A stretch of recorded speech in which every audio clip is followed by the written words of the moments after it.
आज हम पढ़ेंगे क्लास 12 की फिजिक्स। ठीक है, हिंदी मीडियम का एनसीईआरटी की बुक। तो पहला लेसन क्या है हमारा, वैद्युत स्थिर वैद्युति। क्या होता है स्थिर वैद्युतिकी? कोई आवेश है, ठीक है, आवेश क्या होता है अभी बात करेंगे। यदि आवेश रुका हुआ है, ठीक है, आवेश को क्यू से दिखाते हैं, किससे दिखाते हैं? क्यू से। अगर ये आवेश यहाँ पे रुका है, ठीक है, किसी भी जगह रुका हुआ है, तो इसके कारण से, इस आवेश के कारण से एक एरिया पे, एक क्षेत्र पे एक बल बनेगा। क्षेत्र पर क्या बनेगा? एक बल। उसको क्या कहेंगे? वैद्युत बल। क्या कहेंगे? वैद्युत बल। किसके कारण से बनेगा? इसके कारण से, ठीक है। इसका एक क्षेत्र बनेगा, वैद्युत क्षेत्र। क्या बनेगा? वैद्युत क्षेत्र।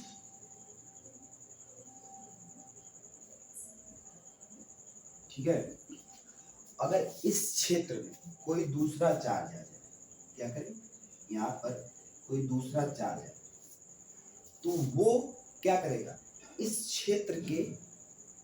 क्षेत्र के बल को महसूस करेगा। मतलब ये बल है, ठीक है, ये जो क्षेत्र है इसके द्वारा लगाया गया ये क्या है? बल, उत्पन्न हुआ बल है।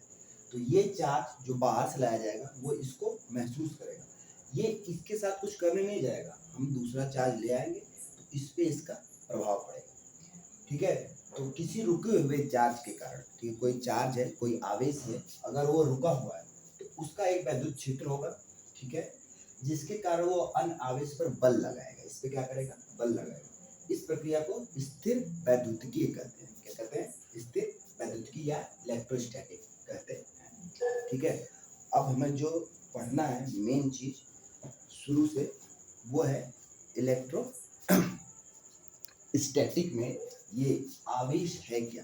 ठीक है, वैद्युत स्थिरांक में आवेश क्या है, ये आवेश क्या है।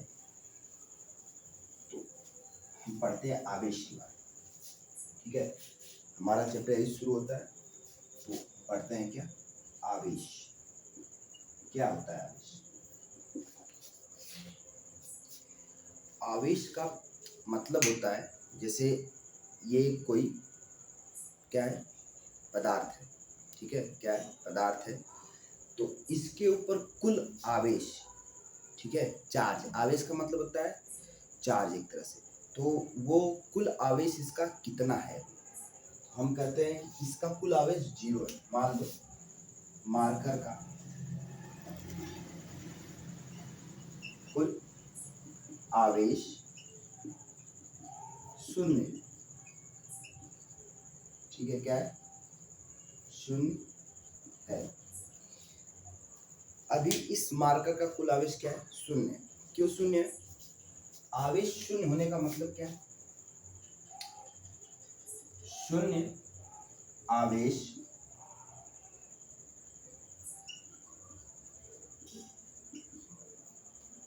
का अर्थ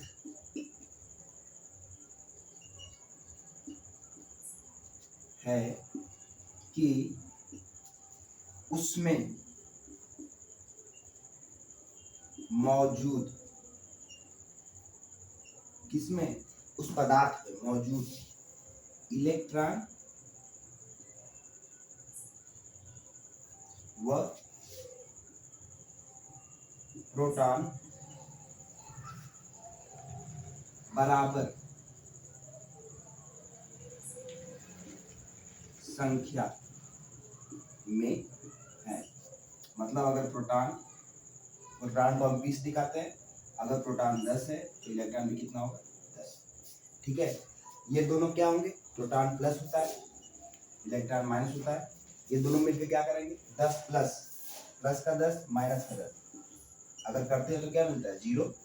तो कुल आवेश क्या हो गया? इस पे 0 हो गया। क्या हो गया? 0। अब हम क्या करते हैं ना, हम इसको आवेशित करना चाहते हैं। क्या करना चाहते हैं? आवेशित। क्यों करना चाहते हैं आवेशित? क्या जरूरत है आवेशित करने की? आवेशित करने की जरूरत यह है कि हमें बनाना है क्या? विद्युत करंट बनाना है, धारा। ठीक है, अगर आवेश नहीं होगा तो विद्युत धारा बनेगी नहीं। हमें इसे आवेशित करना है। ठीक है, हम करके देखते हैं।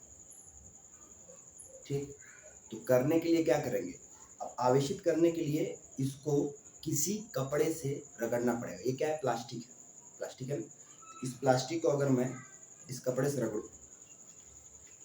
ठीक है, रगड़ूं, तो ये क्या हो गया, आवेशित हो गया। और हमें कैसे पता चलेगा, हमें पता कैसे चलेगा कि ये आवेशित हो गया है, तो उसके लिए हम क्या करेंगे, एक पेपर लेंगे, ठीक है, उसके कुछ छोटे छोटे टुकड़े बनाएंगे, पेपर लेंगे, उसके छोटे छोटे टुकड़े बनाएंगे। क्यों बना रहे हैं, चेक करने के लिए ये आवेशित हुआ कि नहीं हुआ, ठीक है। काफी छोटे छोटे बनाएंगे ताकि हल्के हो, और इसे यहाँ पे मैंने रख लिया, ठीक है, इनको क्या किया, यहाँ पे रख लिया। अच्छा, अब ये इतने देर से मेरे हाथ में था तो ये डिस्चार्ज हो गया था, मैं इसको फिर से रगड़ लेता हूँ, फिर पढ़ेंगे डिस्चार्ज होना क्या होता है, ठीक है, मतलब अनावेशित होना क्या होता है। इसको हम चार्ज कर रहे हैं, आवेशित कर रहे हैं, ठीक है। अब मैंने इसको, ठीक है, रख किया बढ़िया से, और मैं चेक करता हूँ, ये लिया कागज और इसको इसके पास लाया, ठीक है, पर ये तो उठा ही नहीं रहा, कि उठा रहा है,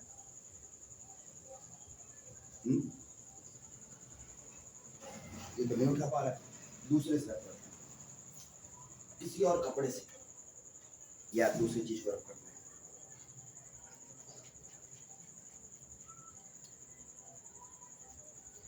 इसको चेक करते हैं, ठीक है। रब करने का एक और तरीका होता है, देखो ये हल्का हल्का हिल रहा है, ठीक है, ये चार्ज रब करने का एक तरीका, हम अपने बालों को भी इसको रब कर सकते हैं, ठीक है। रब करने का मतलब रगड़ना, और अब देखो, अब उठा लिया ना, उस कपड़े से हो नहीं पा रहा था, ठीक है, ऊनी कपड़ा चाहिए होता है ज़्यादातर, तो वो सूती कपड़ा है नहीं, तो उससे हो नहीं पा रहा था, लेकिन हम अपने बालों से भी कर सकते हैं, ठीक है। ये देखो बड़े आराम से, ठीक है, बड़े आराम से इसको उठा ले रहा है, थोड़ा और छोटा छोटा करना चाहिए, इसको दूर दूर करो, ठीक है।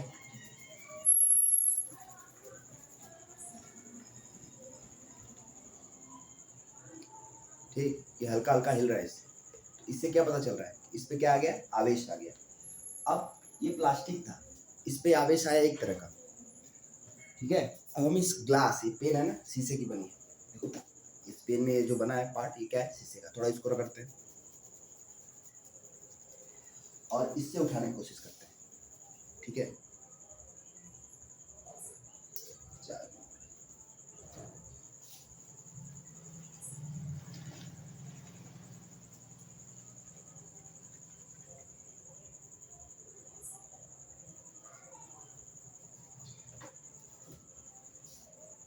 देखो दिखा, देखो तो वो दिख रहा है, बार बार उठ रहा है, थोड़े छोटे होते हैं, ये कागज क्या है, थोड़ा मोटा है, भारी है, थोड़ा हल्का होता, बड़े आराम से उठा लेता, देखो उठा लिया, ठीक है। ये चार्ज हो गया, दिख रहा है ना, बड़े आराम से दिख रहा होगा, देखो ये कागज लटका हुआ है, अभी तक लटका हुआ है, देखो अब गिर गया, ठीक है। फिर देखो ये दूसरा उठा लिया, ठीक,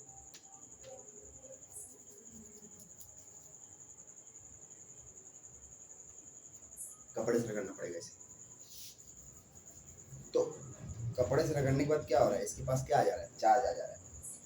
ये चार्ज क्या कर रहा है, और कैसा चार्ज आ रहा है, चार्ज आ जाने का मतलब क्या हुआ, क्या इस मार्कर पे आया चार्ज, इस मार्कर पे आया चार्ज, और इस ग्लास पे आया चार्ज, मतलब इस प्लास्टिक पे आया चार्ज और इस शीशे पे आया चार्ज, दोनों एक जैसे हैं कि अलग अलग है, ठीक है। इस पे बात करते हैं, इतना लिख लो, इसको नोट कर लो, पॉज करके रोक के लिख लो, फिर आगे बढ़ा जाए।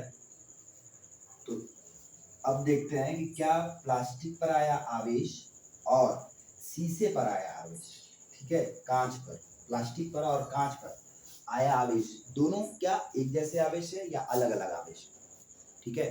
प्लास्टिक पर आया आवेश और कांच पर आया आवेश क्या एक जैसे है कि अलग अलग है,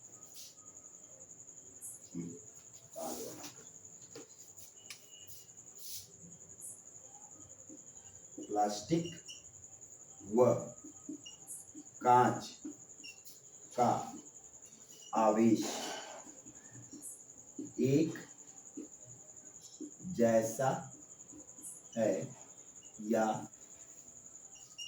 अलग अलग। अभी अलग अलग से क्या मतलब है भाई? कागज ये भी उठा रहा था, कागज वो भी उठा रहा था, समझ रहे हो? और ये कागज थोड़ा सा इसे उठा नहीं रहा था। एक चीज देखियो कि नहीं, ये कागज को उठा नहीं पा रहा था। अच्छा ठीक है, नहीं उठा पा रहा था तो दो कारण थे। एक तो जिस कपड़े से हम इसको रगड़ रहे थे वो कपड़ा नहीं सही था इसके लिए, ठीक है। कांच के लिए वही सही था, कांच को कपड़े से रगड़ा, शीशे को रगड़ा तो वो कागज को उठा लिया। लेकिन इसको हो सकता है किसी और कपड़े से रगड़ने पड़े तब ये जाके चार्ज हो, ठीक है। और उसको किसी और कपड़े से रगड़ना पड़े, ये भी हो सकता है, ठीक है। तो प्लास्टिक और कांच का आवेश एक जैसा है या अलग अलग, ये प्रश्न है हमारा। अब इस प्रश्न का जवाब वैज्ञानिकों ने कैसे खोजा? जो पहली बार किया उन्होंने तो यही किया, चार्ज करने के लिए यही किया। तो उनको ये चीज नहीं समझ में आया अलग अलग का क्या मतलब है। अलग का मतलब क्या, इस पे छोटा क्यों है तो इस पे बड़ा क्यों है? ऐसा ऐसा तो हो नहीं सकता अलग अलग। तो भैया ऐसे क्या होता है, एक पे प्लस का क्यों है छोटा वाला, एक पे बड़ा वाला, ऐसा तो होता नहीं। नहीं ऐसा तो कुछ नहीं है। उन्होंने क्या किया ना, बादल को देखा। क्या हो रहा था, जब बादल ऐसे टकरा रहे थे तो चमक पैदा हो रही थी। क्या हो रही थी? चमक पैदा हो रही थी। तो कहा गया कि चमक पैदा हो रही है। क्यों चमक पैदा हो रही है? ऐसा क्या है, बादल जादू कर रहे हैं कि कुछ और हो रहा है? समझ रहे हो? आखिर में बादल टकराने से, ठीक है, चमक कैसे पैदा हो सकती है? तो उनको समझ में आया कि आओ इसका हम प्रयोग करें। अब प्रयोग कैसे होता है? कोई भी चीज, ये विज्ञान में जितनी चीजें हम पढ़ते हैं सब क्या है, बाहर कुछ देखा गया, ठीक है, प्रकृति में कुछ देखा गया और उसको फिर लैब में, प्रयोगशाला में फिर से उसको बनाया गया। तो अब बादल कैसे प्रयोगशाला में बनाया जाएगा और उसको लड़ाया जाए? तो क्या किया गया, दो पत्थर, तुम बचपन से भी लोग लड़ाए हैं, ऐसे लड़ाते हैं तो चिंगारी आती है ना, वो चिंगारी कहाँ से आ गई? चिंगारी आती है ना जब लड़ा के ऐसे देखते हैं तो वो कहाँ से आ गई? तो इन्होंने क्या किया, दो एक जैसे कपड़े को, मान लो इसको, ठीक है, इसको मैंने रब किया, इसको, ठीक है, और एक इसको, दोनों एक जैसे हैं, सेम टू सेम है।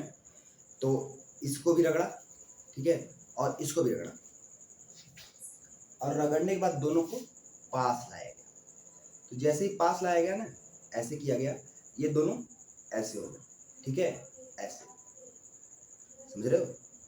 क्या हुआ, धक्का दिए एक दूसरे को, समझ रहे हो? प्रतिरोध, क्या किए, प्रतिरोध।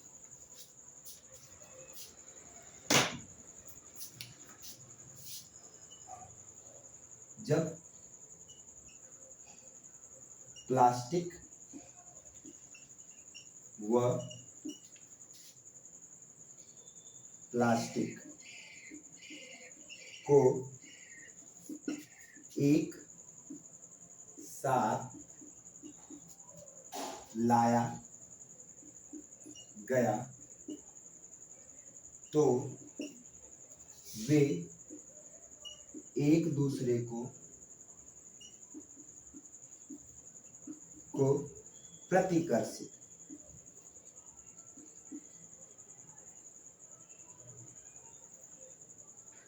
ठीक है, प्रतिकर्षित मतलब रिपल्शन, धक्का देना, दूर साइड में कर देती है। ऐसा ही कांच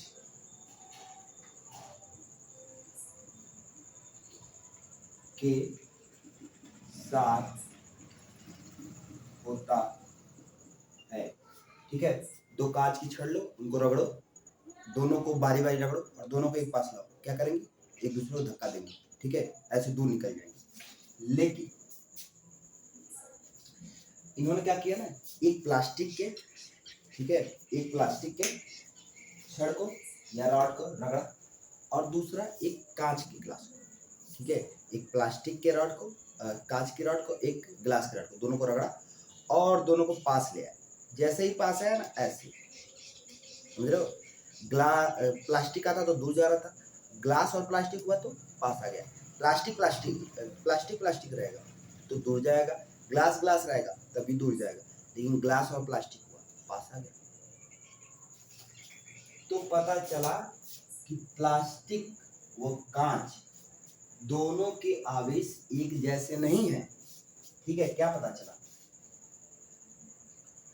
प्लास्टिक व कांच के को आवेशित करने के बाद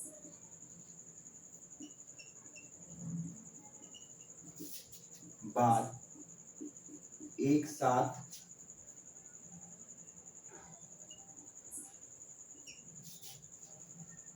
पास लाने पर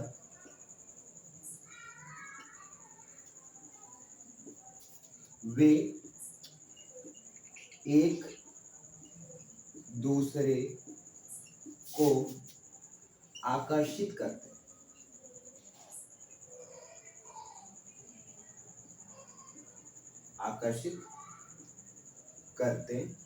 हैं। ठीक है, पास लाने पर एक दूसरे को आकर्षित करते हैं। तो इससे हमें क्या पता चला? इससे ये पता चलता है कि प्लास्टिक व कांच के आवेश अलग अलग होते हैं। प्लास्टिक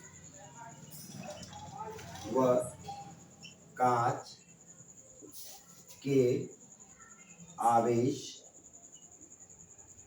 अलग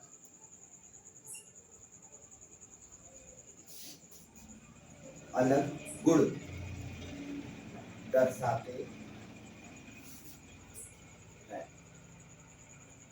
ठीक है, अलग अलग गुण दर्शाते। समझ में आया? प्लास्टिक और कांच के आवेश अलग अलग गुण दर्शाते हैं। मतलब कि दो चार्ज एक जैसे नहीं हैं। ठीक है, अब एक जैसे नहीं है क्या? इतना लिखो फिर बात करें। ठीक है, पॉज करके लिख लिया करो, रोको वीडियो को और लिखो। ठीक, मतलब क्या हमें पता चला इससे कि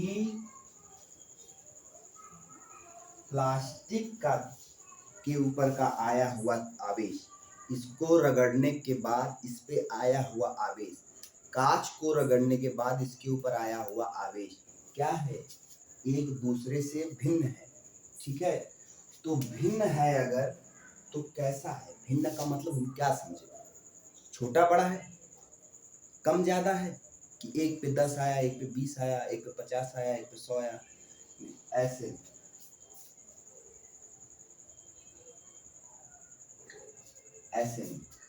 इसके लिए एक प्रयोग किया गया। ठीक है, क्या प्रयोग किया गया? कहा गया कि जो कांच है, तय किया गया, एक बात तय की गई। ठीक है, जो कांच है इसके ऊपर कहा गया कि धन आवेश। ठीक है ना, जब वैज्ञानिकों ने ये काम किया तो उन्होंने सोचा कि एक के ऊपर धन आवेश, ठीक है, या ऐसे प्लस क्यू, ठीक है, धन आवेश, और कहा प्लास्टिक के ऊपर ऋण आवेश। अब ऐसा क्यों कहा? ठीक है, ऐसे क्या हो रहा है? इस पे ऋण, इस पे धन, तो फिर ये पास पास क्यों आ रहे हैं? क्या होता है? विपरीत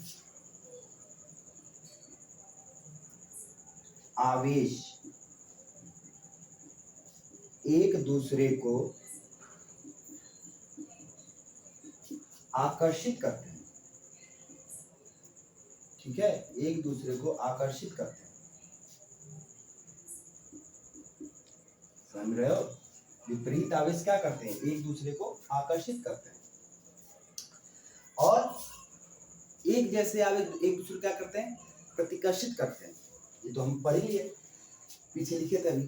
तो क्या हुआ कि जो धन आवेश है, ठीक है, अगर मैं इसके सामने किसी धन आवेश को ले जाऊं, धन आवेश के सामने किसी दूसरे धन आवेश को ले आऊं, तो ये वाला इसको इधर धक्का देगा, ये वाला इसको इधर धक्का देगा, ठीक है। और ये दोनों ऐसे हो जाएगा, ये इधर चला जाएगा, ठीक है, और ये इधर चला जाएगा,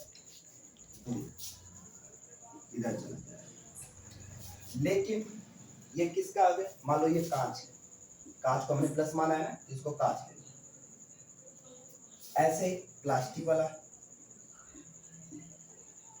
ठीक है, ये मान लो ऋण आवेश है एक प्लास्टिक का, और ये दूसरे प्लास्टिक का ऋण आवेश, मतलब दो प्लास्टिक हैं जिन पे क्या है, दोनों पे ऋण आवेश है।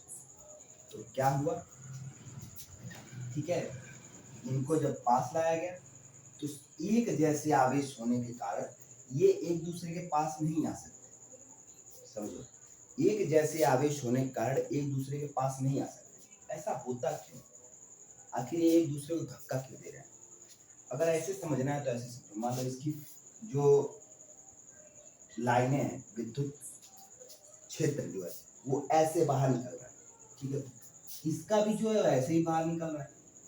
तो क्या हो रहा है ना, जब ये आगे जा रहा है और ये आगे आ रहा है तो इन दोनों की लाइनें एक दूसरे टकरा रही हैं, दोनों बाहर की जा रहे हैं ना। ऐसे सोचो, दो साइड से हवा चले, इधर से भी चले इधर से भी चले, तो दोनों हवा एक दूसरे टकराएंगे, एक दूसरे को धक्का देंगे, ठीक है, ये वाली इसको इधर देगी, ये वाली इसको ऐसे देगी। तो ऐसा ही हो रहा है, इसकी फील्ड जो है इस वाले की फील्ड को धक्का दे रहा है और इसका इसको, तो दोनों को धक्का लग रहा है, इसलिए दोनों इधर उधर जा रहे हैं।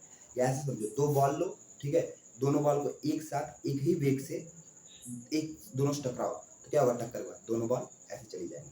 ऐसा ही होगा, ठीक है, एक जैसी बॉल है, एक जैसी बॉल ऐसे समझो, जब इनको पास पास लाया जाएगा, ये धक्का देंगे, ये इधर चला जाएगा माइनस क्यू का, ये माइनस क्यू इधर चला जाएगा, ठीक है। इसलिए कांच कांच को जब धक्का दे रहा है, प्लास्टिक प्लास्टिक को धक्का दे रहा है, पर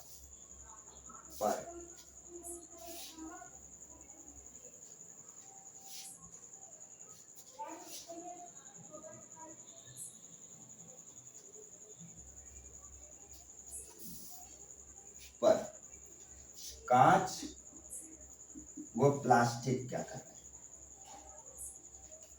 ठीक है।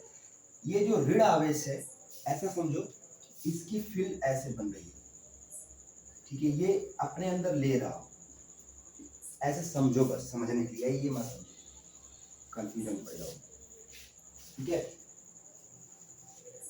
इसको नंबर समझो,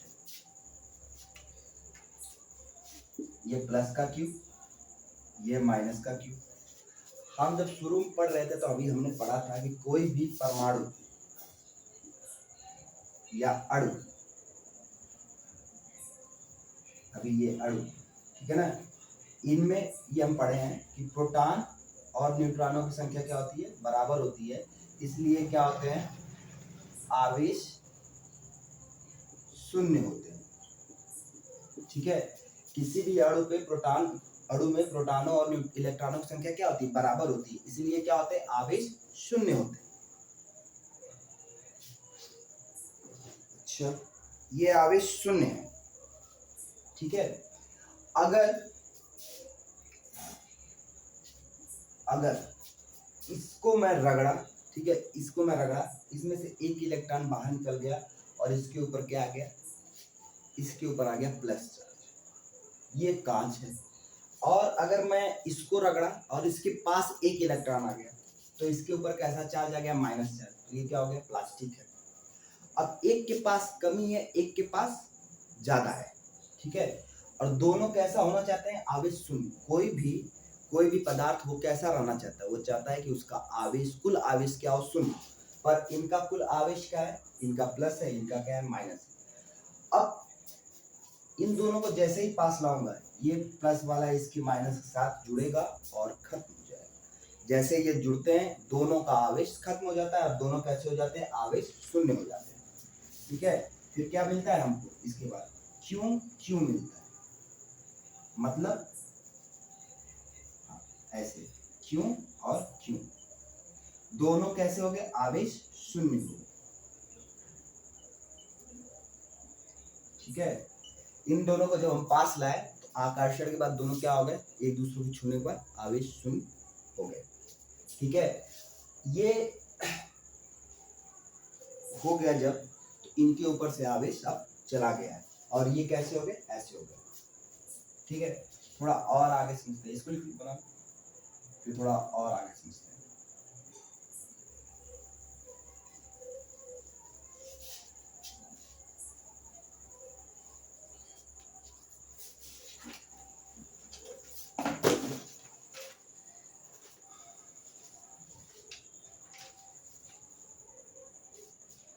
ठीक है, अब एक हेडिंग पढ़ते हैं।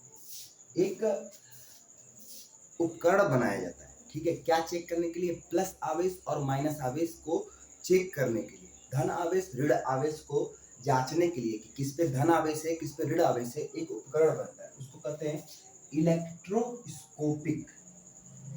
इलेक्ट्रो नाम है, इलेक्ट्रोस्कोपिक।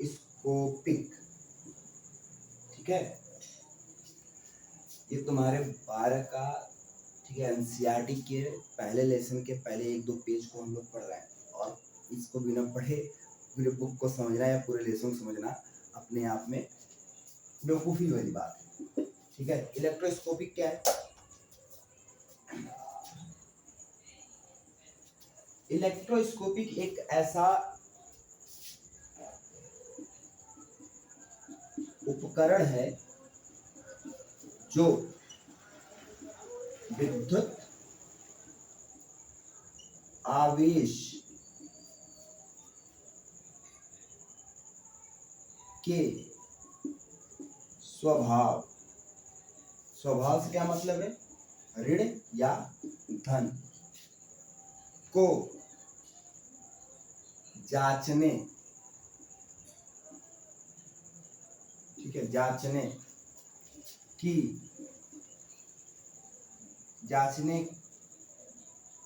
के लिए बनाया गया है। ठीक है, अब ये कैसा दिखता है, मेन बात क्या है, कैसा दिखता है। ऐसे एक रॉड होती है, रॉड मेटल की, धातु, ठीक है, लोहे की होगी, अल्युमिनियम की होगी, तांबा की होगी, किसी चीज की, इसके ऊपर एक ऐसे, ठीक है, डिस्क देखियो ना, डिस्क वैसा, ठीक है, बना दिया जाता है, और यहाँ पे नीचे ऐसे पतली सी परत, किस चीज की परत है ये, सोने की। ठीक है, परत समझते हो, परत वो देखो ना, चांदी वो खाते हो तुम लोग काजू कतली, तो उसपे परत लगी होती है चांदी की, उतनी पतली सी, ठीक है, उतनी पतली परत, ये दोनों साइड की है, ये पतली पतली पत्तियां जैसी, सोने की परत, सोने की पत्ती, ठीक है, ऐसे दोनों साइड से लगा देते हैं, और ये इतना पतला होता है ना, ये हवा से भी उड़ जाए। ये जो परत होती है इतनी पतली होती है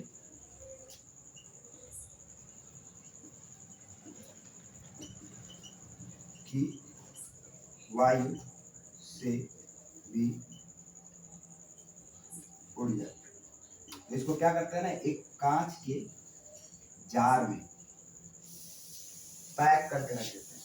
ठीक है, कांच के जार में पैक करके रख देते हैं, और फिर इस प्लास्टिक को कपड़े से रगड़ा गया, ठीक है, रगड़ने के बाद इस पे कोई आवेश आया, और इस आवेश इसको लाके, आवेशित प्लास्टिक को लाके इससे छुआ गया। ठीक है, जैसे इसको छुएंगे, अब प्लास्टिक है तो हम पहले लिख चुके हैं, प्लास्टिक में कौन सा आवेश आता है, ऋणात्मक, ऐसा माना जाता है। तो अगर इस पे ऋणात्मक आवेश आएगा दोनों पत्तियों पे, ठीक है, दोनों साइड, तो एक जैसा आवेश क्या करता है, रिपल्सन करता है, ठीक है, दूर भेजता है, तो ये कहाँ चला जाएगा, ये वाली पत्ती इधर चली जाएगी, ये वाली इधर, ठीक है, ये इधर चली जाएगी, ये, ऐसा होता है। ठीक है, इस प्लास्टिक से लाके अगर इसको छुएंगे, ठीक है,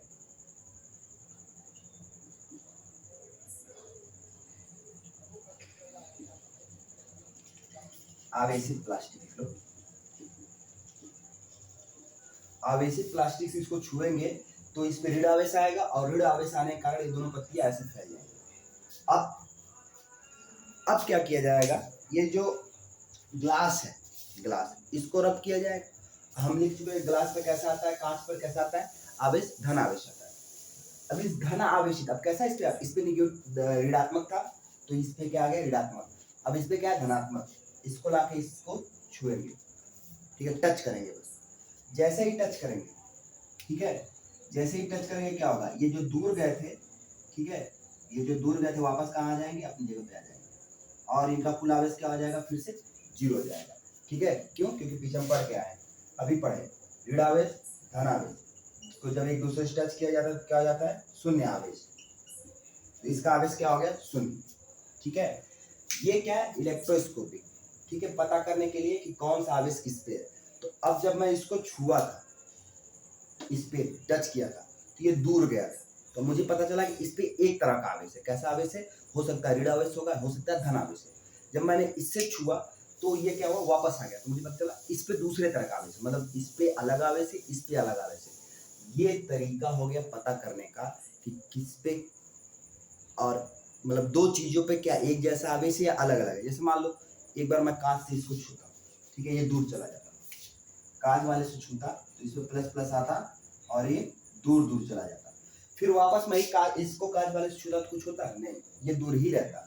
मैं बार बार इसको कांच वाले से छूता रहूँ, ये हमेशा दूर रहेगा, जब तक कि ना मैं इसको प्लास्टिक वाले से छूँ, मतलब विपरीत आवेश से अगर नहीं छूंगा तो ये दूर ही रहेगा, ये पास नहीं आएगा। ठीक है, ये इलेक्ट्रोस्कोपिक का प्रयोग ये किया जाता है, इसको लिख लो।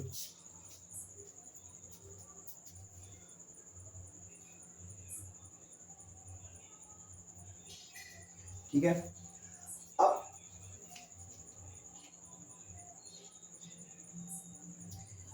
अब मेन चीज जो हमें पढ़नी है वो ये है कि जब हम आसमान में बादलों को देखते हैं, ठीक है, जब हम आसमान में बादलों को देखते हैं और वो एक दूसरे से जब टकराते हैं तो एक चमक पैदा होती है। वो चमक क्या चीज है, ठीक है, वो चमक क्या चीज है, मेन ये हमें पढ़ना है कि वो चमक क्या चीज है। और अगर वो चमक हो रही है, ठीक है, जैसे मैंने बताया कि हम लोग उसको देखे और फिर क्या किए, पत्थर को उसको बनाने की कोशिश की, तो पत्थर को रगड़े, बताया ना मैं पीछे, तो पत्थर को रगड़े चमक पैदा हुई, हमें समझ में, हाँ रगड़ने पे चमक पैदा होती है। पर क्या और क्यों है, मेन बात तो ये क्यों है वो, क्योंकि वहां पे पत्थर थोड़े रहे, वहां पे तो बस बादल है ना, बादल एक दूसरे से रगड़ रहे हैं, हो सकता है कि रगड़ने के उनके पास क्या आ रहा हो, आवेश आ रहा हो। ठीक है, बादल एक दूसरे से रगड़ रहे हैं तो उनके पास क्या आ रहा हो, आवेश। तो हम ये सोचे कि ये बादल है, ये दूसरा बादल है, ठीक है, और अभी यहाँ पे थे, इधर आ रहा था, ये इधर जा रहा था, ठीक, और कुछ समय बाद एक दूसरे में मिल गए और टकरा गए, एक तरह से टकराए तो यहाँ पे एक चमक पैदा हुई, होता है ना चमक, टकराने के बाद क्या पैदा हुई, चमक। ये चमक पैदा क्यों हुई, टकराने के कारण चमक पैदा क्यों हुई, यहाँ पे दो ट्रक एक दूसरे से टकरा जाते हैं तो क्या चमक पैदा होती है, नहीं होती है, कहाँ पैदा होती है, दो ट्रेन एक दूसरे से टकरा जाए चमक पैदा होती है, कहाँ होती है, होती है भाई। देखो कभी जब एक दूसरे से टकराते हैं उस समय इतनी तेज चमक पैदा होती है कि सामने आग भी लग जाता है, ट्रक में भी आग लग जाता है अगर बहुत तेज टकराए तो टक्कर के कारण क्या हो रहा है, यहाँ पे इसके पास कुल आवेश था शून्य, ठीक है, इन दोनों के पास कुल आवेश टक्कर से पहले कैसा था, शून्य। अच्छा, अभी ये डायरेक्ट यहाँ पे नहीं होता है, थोड़ा ऐसे, फिर क्या हुआ, ये दोनों एक दूसरे से टकराए पहली बार टकराए तो हुआ क्या, जब ये पहली बार टकराए तो एक दूसरे को रगड़े ऐसे, और जब एक दूसरे को रगड़ेंगे तो इसमें से कुछ इलेक्ट्रॉन इसके पास आ जाएंगे और कुछ इसके इलेक्ट्रॉन इसके पास आ जाएंगे, या ये होगा किसी एक का इलेक्ट्रॉन, हो सकता है इस बादलों में भी इलेक्ट्रॉन है भाई, सब कुछ में इलेक्ट्रॉन है, इस बादल का इलेक्ट्रॉन निकल के इस वाले बादल के पास आ जाए, तो इसके पास पहले जितने बादल थे, सोचो इसको ए नाम दे देते हैं और इसको बी नाम दे देते हैं, ए वाले बादल का इलेक्ट्रॉन निकल के बी वाले के पास गया, ठीक है, इसके पास आया तो जिसके पास जाता है वो माइनस हो जाता है, क्योंकि उसने ले लिया, उधार ले लिया, ये वाला माइनस आवेश, जिसने दिया वो क्या हो गया प्लस, तो ये वाला इसने दिया है तो ये क्या हो गया प्लस, तो इसके पास प्लस का। अब ये दोनों एक दूसरे से निकल के चले, अभी कोई बिजली नहीं चमकी, ठीक है। फिर वापस अब ये आवेशित है, ये भी आवेशित है, समझना, ये आवेशित है, ये भी आवेशित है, तो बी वाला गया और दूसरे किसी सी वाले के पास गया, ये कैसा था, शून्य आवेश,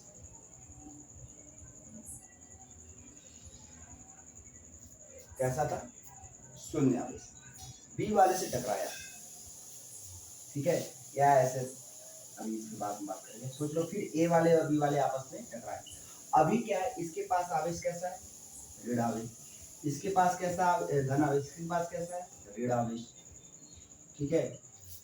और वापस जब ये दूसरे से टकराए, पहली बार टकराए तो आवेशित हुए, तो दोबारा टकराएंगे तो क्या आ जाएगा, पहले इनके पास कोई आवेश नहीं था, टकराने के बाद आवेश आ गया, फिर वापस ये टकराने के लिए आए, ये टकरा के इधर निकल गया, ये इधर निकल गया, फिर घूम रहे हवा में घूम रहे, फिर वापस आकर टकरा जाएंगे, तो जब वापस एक पास आए तो फिर टकराए, जब वापस टकराए तो अभी ये भी चार्ज था, ये भी आवेशित था, दोनों क्या थे, आवेशित थे, बी वाला भी आवेशित था, ए वाला भी, और जब टकराए ए वाला इधर निकल गया और बी वाला इधर आ गया, टकराने का ऐसे निकल गया, तब क्या हुआ, तब चार्ज इनके पास, दोनों के पास इतना ज्यादा था कि वो चार्ज इतना तेज एक दूसरे से टकराए, ठीक है, कि चमक पैदा हुई। तो चार्ज, जब चार्ज विपरीत आवेश एक दूसरे से टकराते हैं तो चमक पैदा होती है, ठीक है।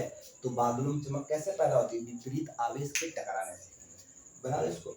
पर ये हम जाने कैसे, हम तो वहां गए नहीं थे, ठीक है, हमें पता कैसे चला, ठीक है, कि इनके पास आवेश है और ये नीचे भी आते हैं, मतलब एक दूसरे से टकरा सकते हैं और टकरा के खत्म हो जाएंगे, ठीक है। तो फिर नीचे इसका प्रयोग किया गया, मैं उसको बताऊं, पहले ये बनाऊं, ठीक है।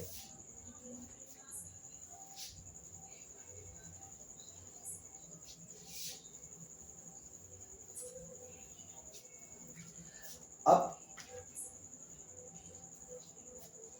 ठीक है, हमें जो चीज पढ़नी है वो इसी के आगे हम पढ़ेंगे, तो उसमें हेडिंग हमारी रहेगी इलेक्ट्रॉन का सिद्धांत। अभी जैसे हमको बस इतना पता था कि आवेश आ जाता है, कपड़े से रगड़ने से आवेशित हो जाते हैं, ठीक है, किसी एक पदार्थ को दूसरे पदार्थ से रगड़ने से आवेशित हो जाते हैं, पर क्यों आवेशित हो जाते हैं, ऐसा क्या हो जाता है, ठीक है। तो कहा गया कि सभी चीजों के पास क्या होता है, इलेक्ट्रॉन होता है, ठीक है, और किसी परमाणु के नाभिक में प्रोटॉन और बाहर इलेक्ट्रॉन घूम रहे होते हैं, समझो। तो जब एक इलेक्ट्रॉन बाहर निकल जाता है टूट के, जब एक इलेक्ट्रॉन बाहर निकाल दिया जाए, ठीक है, दो इलेक्ट्रॉन घूम रहे हैं इसमें और दूसरे वाले में मान लो 4 घूम रहे हैं, इनमें से एक इलेक्ट्रॉन को मैं निकाल दूं बाहर, तो क्या हो जाएगा, ये वाला जो पूरा परमाणु है या अणु है, जो भी, ये जो पूरा एटम है, ठीक है, ये जो पूरा परमाणु है या अणु है, इसके पास एक इलेक्ट्रॉन अगर बाहर निकल जाए, क्या हो, बाहर निकल जाए, तो प्लस आवेश आ जाता है। ये प्लस आवेश क्यों आया, इलेक्ट्रॉन के बाहर निकलने के कारण, ये जो इलेक्ट्रॉन बाहर निकला इसके कारण। अब ये इलेक्ट्रॉन बाहर निकला और ये जा करके किसी और परमाणु के पास, ठीक है, इसके पास यहाँ पे 4 है, यहाँ 2 है, ठीक है, तो ये क्या करे, जा करके किसी और के पास जुड़ जाए, ये वाला किसी और से आके जुड़ जाए। अब इसके पास पहले ये कैसा था, आवेश शून्य था, जैसे ये आके जुड़ा, इसका आवेश क्या आ गया, एक कहीं बाहर से आ गया, तो इसके पास उधार आ गया, तो ये ऋण आवेशित हो गया।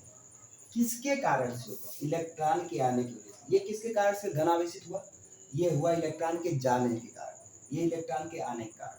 तो हमें ये पता चला कि कोई भी चीज आवेशित तब होती है जब उसमें से इलेक्ट्रॉन या तो निकल जाए या तो आ जाए। तो पहला पॉइंट हम क्या लिखेंगे इसमें कि कोई भी पदार्थ आवेशित तब होता है जब उसमें से इलेक्ट्रॉन या तो निकल जाए या तो उसके पास आ जाए। कोई भी पदार्थ आवेशित तब होता है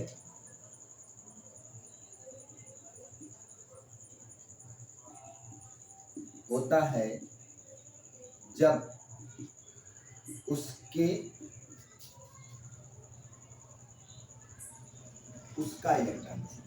उसका इलेक्ट्रॉन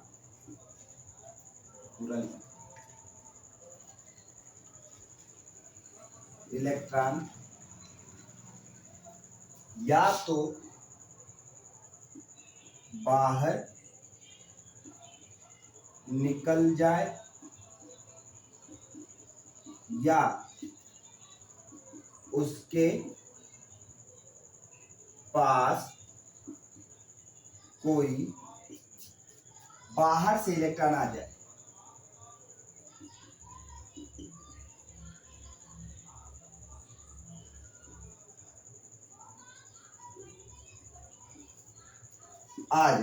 ठीक है, बाहर से इलेक्ट्रॉन आ जाए तो क्या होता है, कोई भी पदार्थ आवेशित हो जाता है। ठीक है, समझ में आया? इलेक्ट्रॉन क्या होना चाहिए, निकलना चाहिए या आना चाहिए। यही क्या है इलेक्ट्रॉन का सिद्धांत। ठीक है, मतलब क्या समझे, जैसे मान लो ये एक है, इसके पास 10 प्रोटॉन है प्लस के और 10 इलेक्ट्रॉन है माइनस के। ठीक, और एक दूसरा कोई पदार्थ है जिसके पास माइनस के 9 है और प्लस के 9 प्रोटॉन है और माइनस के 9 इलेक्ट्रॉन है। ठीक है, इन दोनों को एक दूसरे से रगड़ा गया। क्या किया गया, एक कपड़े को, जैसे ये समझ लो ये वाला कपड़ा है और ये वाला कांच है। ठीक है, तो कांच वाले को कपड़े वाले से रगड़ा गया। जैसे इसको कांच को कपड़े से रगड़ा गया और रगड़ते ही क्या हुआ, इसके पास प्लस आवेश आ गया और इसके पास ऋण आवेश आ गया। कैसे, ऐसा क्या हुआ, तो क्या होता है ना, इलेक्ट्रॉन हमेशा ऐसे दूर दूर रहते हैं, जैसे 1 2 3 4 5, 1 2 3 4 इतने दूर दूर होते हैं, मतलब खाली जगह होता है। किसी उसके भी इलेक्ट्रॉन में, कांच के भी इलेक्ट्रॉन में, सब जगह क्या है, खाली जगह है। तो हमें दिखता नहीं, क्योंकि इतना छोटा होता है हम देख ही नहीं सकते। वो खाली जगह हमें दिख भी नहीं रहा, वो ऐसा लग रहा है कि ये सब कांच में कहाँ खाली है, सब चीज़ों में खाली जगह है, पर वो हम नहीं देख सकते। ठीक है, तो क्या होता है, जब हम कपड़े को और कांच को रखें तो उनके बीच में जगह होता है। ठीक है, उनमें एक दूसरे के इलेक्ट्रॉन फंस जाते हैं। अब बीच में क्यों फंसते हैं, टकराते क्यों नहीं, टकराएंगे कैसे, टकराएंगे तो दूर दूर चले जाएंगे और एक पास आएंगे तो बीच में खाली जगह, दूर क्यों जाएंगे, क्योंकि इलेक्ट्रॉन के ऊपर कैसा आवेश होता है, ऋण आवेश होता है, और एक तरह के आवेश एक दूसरे को क्या करते हैं, धक्का देते हैं, तो ये क्या करेंगे, बीच में फंस जाएंगे। और जैसे ही हम रगड़ने के लिए, कैसे रगड़ते हो, किसी चीज को ऐसे से रगड़ते हो कि ऐसे ऐसे रगड़ते हो, ऐसे से रगड़ते हैं ना, तो ये फंस गया, अब हम इसको रगड़ेंगे। ठीक है, जैसे रगड़ेंगे, मान लो ये 2-3 रुपया बाहर निकला और ये वाला फंस गया, दिख रहा है ना फंसा हुआ, ये फंस गया। अब इसको हम थोड़ा जोर लगाएंगे तो ये टूट जाएगा। अब टूट के हो सकता है इसके पास, ये टूटा इसमें टूटा, मतलब इसके पास क्या आ गया, एक एक्स्ट्रा इलेक्ट्रॉन आ गया। अब इसके पास एक एक्स्ट्रा इलेक्ट्रॉन आया है तो ये क्या हो जाएगा, जिसके पास आएगा क्या हो जाएगा, ऋण आवेशित हो जाएगा, मतलब माइनस का आवेश, और जिसका निकला उसके पास प्लस का आवेश। ठीक है, अब अगर यहाँ पे कपड़े और रगड़ा गया तो इसके पास कैसा आ गया, इसका एक इलेक्ट्रॉन, सोचो मान लो इसका एक इलेक्ट्रॉन टूट के निकल गया कांच पास। ठीक है, और किसके पास चला गया, कपड़े के पास, तो इसके पास कुल आवेश, एक कमी आ गई ना, पहले माइनस का 10 था, पहले 10 इलेक्ट्रॉन थे, तो माइनस के इलेक्ट्रॉन पे माइनस आवेश होता है, तो एक निकल गया इलेक्ट्रॉन, तो इसके पास 9 इलेक्ट्रॉन। ठीक है, मतलब इसने एक दिया है, ध्यान रहे, जो देगा जिसमें से निकलेगा उस पर प्लस आवेश आएगा, हमेशा ध्यान रखना, जिसमें से निकलेगा उस पर प्लस आवेश आएगा। और इसके पास पहले 9 थे तो अब कितने हो गए, 10, क्योंकि एक आ गया, इसका कुल आवेश कितना हो गया, ऋण आवेश। ठीक है, ये ऋण आवेशित हो गया, ये धन आवेशित।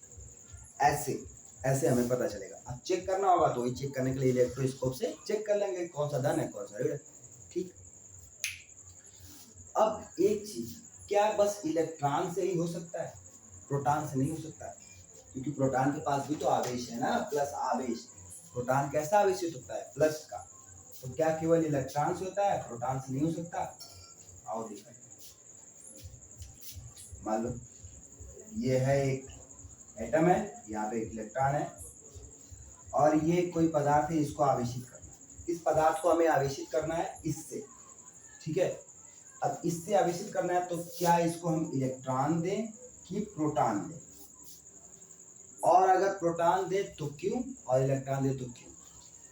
ठीक है, इलेक्ट्रॉन देंगे तो भाई सिंपल सी बात है, इसके पास ऋण आवेश आएगा। प्रोटॉन देंगे तो, ठीक है, तो एक काम करते हैं, देखते हैं क्यों नहीं दिया जा सकता। प्रोटॉन कभी नहीं दिया जा सकता। क्यों? प्रोटॉन इलेक्ट्रॉन की तुलना में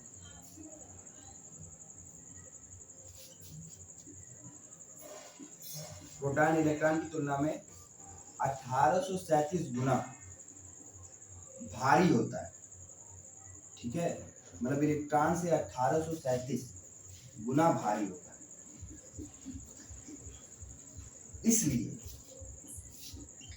ये दूसरा पॉइंट लिख लो, इसलिए हम इसे परमाणु या अणु से नहीं निकाल सकते।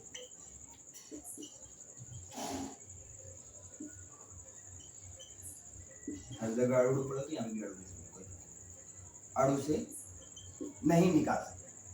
ठीक है, नहीं निकाल सकते क्यों? अगर निकालना चाहेंगे तो बहुत सारी ऊर्जा चाहिए। इलेक्ट्रॉन को निकालेंगे, थोड़ा सा हीट करेंगे उस परमाणु को, अणु को, और इलेक्ट्रॉन बाहर निकल जाएगा। हल्का सा उसे टेम्परेचर देंगे, तापमान देंगे, ये बाहर निकल जाएगा। लेकिन प्रोटॉन को निकालेंगे पूरा तोड़ना पड़ सकता है। उतना क्यों करे भाई, क्यों उतना परेशान? और ये होता भी नहीं है, प्राकृतिक रूप से भी नहीं होता। प्राकृतिक रूप से इलेक्ट्रॉन ही जाता है, ना कि प्रोटॉन। ठीक है, तो जो प्राकृतिक रूप से होता है वही हम भी करें।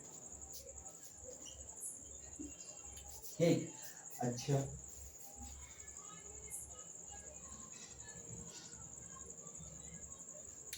तो मतलब क्या है कि जब भी इलेक्ट्रॉन निकालना होगा तो क्या किया जाएगा? इलेक्ट्रॉन की अदला बदली होती है।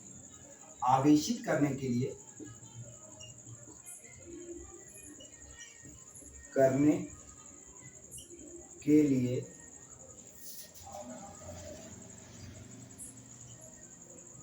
इलेक्ट्रॉन को ऐसे भी दिखा सकते हैं कि अदला बदली होती है।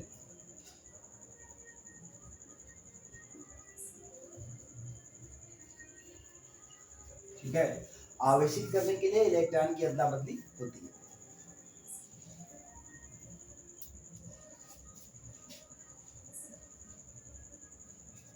इसलिए हम इससे अणु निकाल, कोई भी पदार्थ आवेशित तब होता है जब उसका इलेक्ट्रॉन या बाहर निकाला जाए या उसके पास कोई इलेक्ट्रॉन आ जाए। प्रोटॉन इलेक्ट्रॉन की तुलना में इतना बड़ा भारी होता है, इसलिए हम इससे अणु नहीं निकाल सकते।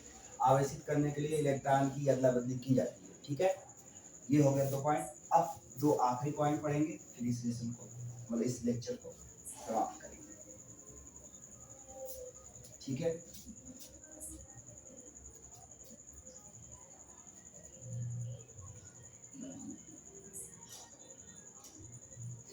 ठीक है। तो जब भी आवेश आता है तो उस जिसके ऊपर आता है उसका वैद्युतीकरण हो जाता है। क्या होता है? वैद्युतीकरण, मतलब उसके वो अब विद्युत बना सकता है। वैद्युतीकरण मतलब विद्युत बनाने योग्य हो जाना। वैद्युतीकरण, ठीक है। वैद्युतीकरण क्या है? वैद्युतीकरण में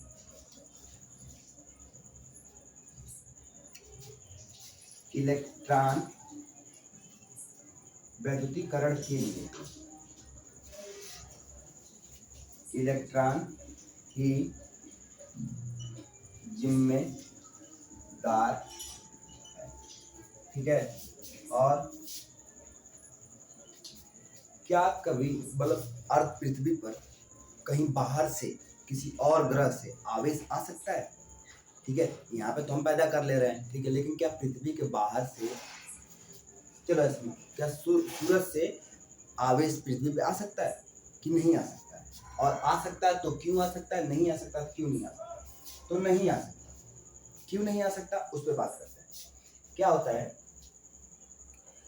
आवेश को आने के लिए कण चाहिए। जैसे आवेश किस पे आएगा, इस पे आएगा ना, पार्टिकल, ये क्या है, पदार्थ है तो कणों से बना है ना। आवेश को आने के लिए कण चाहिए, और सूरज निर्वात में कण नहीं चल सकता, क्योंकि निर्वात में कण नहीं चल सकते, इस कारण सूर्य से या किसी अन्य ग्रह से आवेश नहीं आ सकते, क्योंकि आवेश के गमन के लिए कण की आवश्यकता होती है। ठीक है, समझ में आया? क्या होता है, कण चाहिए, कण के बिना आवेश जा ही नहीं सकता, तो सूर्य से कण आता ही नहीं है तो आवेश कहाँ से आएगा? मतलब इलेक्ट्रॉन चाहिए। इलेक्ट्रॉन क्या होता है, द्रव्यमान इलेक्ट्रॉन के पास होता है, तो ये एक तरह का इलेक्ट्रॉन क्या करेगा, आवेशित करेगा किसी चीज को। तो इलेक्ट्रॉन के पास द्रव्यमान है, वो कण हम कहें अगर उसी इलेक्ट्रॉन को, तो वो आता ही नहीं है सूर्य से, नहीं आएगा तो कैसे आवेश आएगा उसके साथ? इलेक्ट्रॉन के पास ही तो आवेश होता है। हम इलेक्ट्रॉन से ही किसी का वैद्युतीकरण कर सकते हैं, प्रोटॉन से तो कर नहीं सकते। प्रोटॉन भी द्रव्यमान वाला होता है। जितनी भी द्रव्यमान की चीजें वो निर्वात में नहीं चल सकती, ठीक है, निर्वात में बस तरंगे चलती हैं। ठीक है, ये जो प्रकाश आता है हमारे पास, इसके पास द्रव्यमान नहीं होता है, इसकी बस तरंगे आती है हमारे पास। ठीक है, तो कैसी तरंगे होती है, वैद्युत और चुंबकीय तरंगे होती है, वो हमारे पास आती है। ये सारी हो गई इलेक्ट्रॉन का सिद्धांत। इससे हमें क्या पता चलता है कि कोई भी पदार्थ आवेशित क्यों होता है, इलेक्ट्रॉन के कारण से। अगर उसके पास इलेक्ट्रॉन आया तो ऋण आवेश, अगर उसने दिया तो धन आवेश। ठीक है, ये हो गया इलेक्ट्रॉन का सिद्धांत।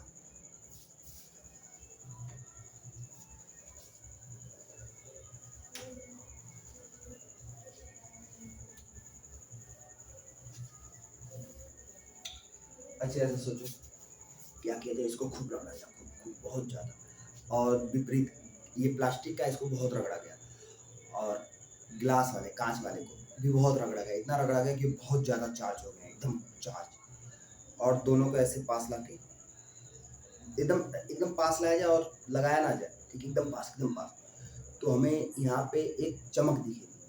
ठीक है, एक चमक, करंट जैसा, वही करंट होता है। ठीक है, वही बादलों में दिखता है चमक, और वही चमक यहाँ पे भी होता है। जब आवेश बहुत ज्यादा हो तो वही विपरीत आवेश एक दूसरे के पास लाने से चमक पैदा होती है। अब वो चमक इसलिए पैदा होगी कि इसके सारे आवेश और इसके सारे आवेश एक दूसरे से ऐसे आके टकरा जाएंगे, क्योंकि विपरीत आवेश है तो आकर्षित करते, टकराएंगे, और टकराने से वो चमक पैदा होगी। उसके बाद ये भी डिस्चार्ज हो जाएगा और ये ग्लास भी डिस्चार्ज होगा, दोनों के ऊपर का आवेश शून्य हो जाएगा। ठीक है, अब आखिरी बात करते हैं, आवेश और द्रव्यमान में संबंध। आवेश और द्रव्यमान में संबंध। ठीक है, आवेश और द्रव्यमान में संबंध।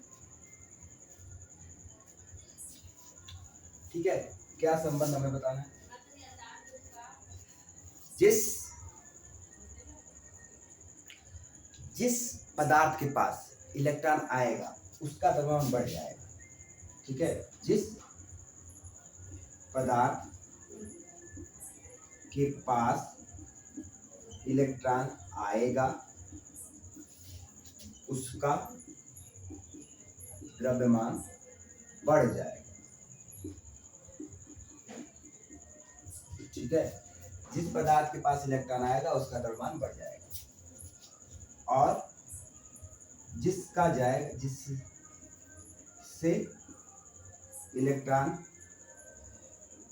बाहर जाएगा उसका द्रव्यमान घट जाएगा। कैसे ऐसा हो रहा है भाई? जैसे इसको मैंने रगड़ा, इससे एक इलेक्ट्रॉन बाहर निकल गया, तो इसका द्रव्यमान कम हो गया। कैसे? क्योंकि इलेक्ट्रॉन का जो द्रव्यमान होता है, इलेक्ट्रॉन का द्रव्यमान वो कुछ होता है, कितना होता है? 9.1 × 10⁻31 kg। है तो बहुत ही छोटा है, बहुत 10⁻31 बहुत छोटा है, बहुत छोटा पर है। तो अगर इससे एक इलेक्ट्रॉन निकला तो इसमें इतने की कमी आ गई, इतने की कमी आ गई, और ये निकल के किसी के पास गया, तो जिसके पास गया उसके पास इतना क्या हो गया? बढ़ गया। तो जिसके पास जाएगा उसका द्रव्यमान बढ़ जाएगा, और जिसके पास से निकलेगा उसका घट जाएगा। इलेक्ट्रॉन का आवेश कितना होता है?